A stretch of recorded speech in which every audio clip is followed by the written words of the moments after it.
at this point, what is a conversation like with the current Night Court team? Do they reach out to you and say, "Hey, we want you back for this"? Is the door always open? What can you share about that? Oh, it's always they reach out to me. I mean, I haven't lobbied for anything. I'm available when they call, uh, but I don't have anything to do with it. I mean, this it's the whole new show. It's a whole new show with a whole new crew, but there are some holdovers. There are some people from the first series, and so it's kind of like I've said before. It's like going back to your prom 50 years later.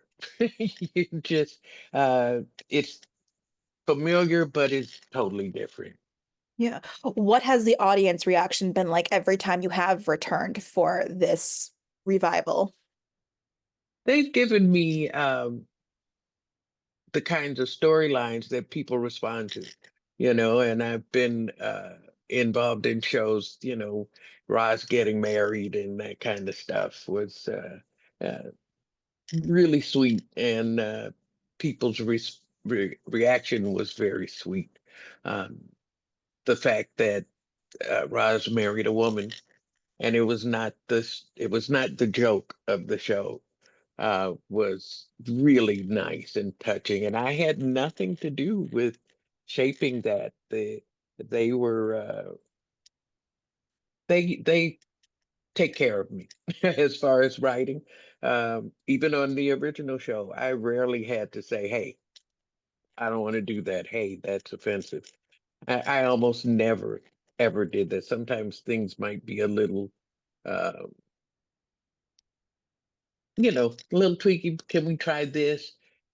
And they always said, sure. And if there was something that they thought might be offensive or uncomfortable, they would come to me in advance and say, we're thinking about doing this. How do you feel about that?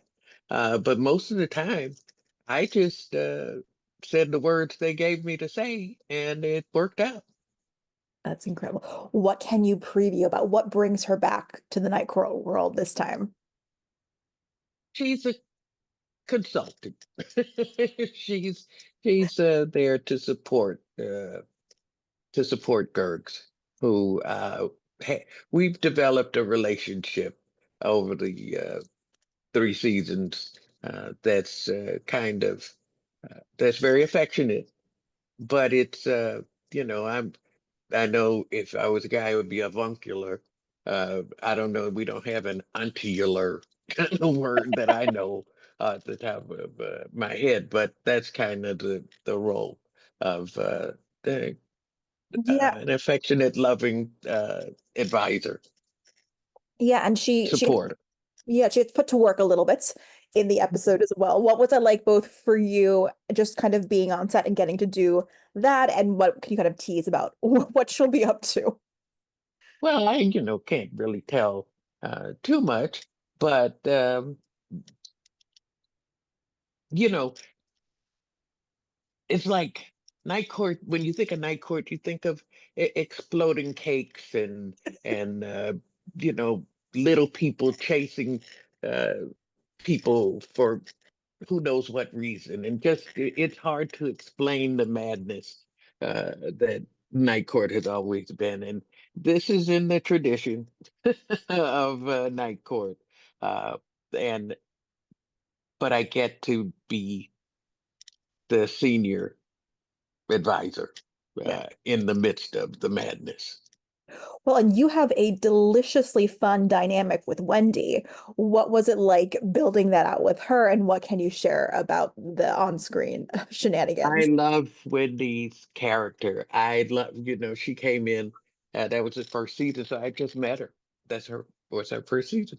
And so I had just met her, and I wasn't aware of how deliciously dark her character is. And so the confrontation between her and Roz was really fun. And she plays it perfectly. You can't really get ask for anything better. Because we have had the pleasure of watching you pop up on the show a couple of times, as you have mentioned, I'm curious what your relationship with Melissa has evolved and how it has evolved over the years as you've seen her kind of find her place in the night court world and what that means to you for its legacy. Hello, Melissa. I have a podcast called Midnight in the Marsha. She did that, and I make people get up at midnight or wherever they are. If they're back east, it's 3 o'clock in the morning when we tape the show. And she did it and was wonderful. Um, we have become friends.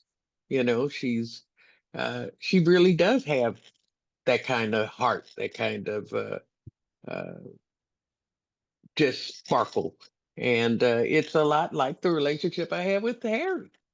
Harry and I became friends. Harry took me to see Mel Torme.